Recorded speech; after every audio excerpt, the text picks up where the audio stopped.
ತಾಯಿ ಇಲ್ಲದ ಜೀವ ಇಲ್ಲ, ತಂದೆ ಇಲ್ಲದ ಜವಾಬ್ದಾರಿ ಇಲ್ಲ, ಗುರು ಇಲ್ಲದ ವಿದ್ಯೆ ಇಲ್ಲ, ಸಂವಿಧಾನ ಇಲ್ಲದ ಅಧಿಕಾರ ಇಲ್ಲ, ಅಂಬೇಡ್ಕರ್ ಇಲ್ಲದ ಸರ್ಕಾರ ಇಲ್ಲ.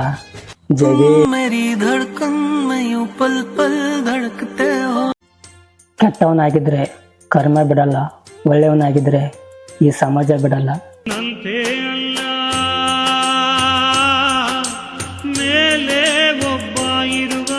ನನ್ನ ನಂಬ ಅಂತೂ ಯಾವತ್ತೂ ನಾ ಹೇಳಲ್ಲ, ಆದ್ರೆ ನನ್ನ ನಂಬದವ್ರನ್ನ ಯಾವತ್ತೂ ಮೋಸ ಮಾಡಲ್ಲ.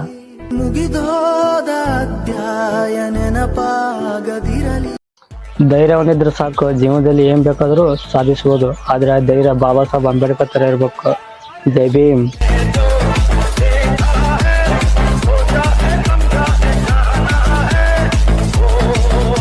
ಟಿವಿಯಲ್ಲಿ ರಾಮಾಯಣ ತೋರಿಸುವಾಗೆ ಸಂವಿಧಾನ ಕೂಡ ತೋರಿಸ್ಬೇಕು. ಯಾಕಂದ್ರೆ ಜನರ ಅವರ ಹಕ್ಕು ಮತ್ತು ಅಧಿಕಾರ ಬಗ್ಗೆ ತಿಳಿದುಕೊಳ್ಳುತ್ತಾರೆ. ಜೈ ಭೀಮ್. ಕನಸೆಲ್ಲ ನನಸಾಗುತ್ತಿರಲಿ.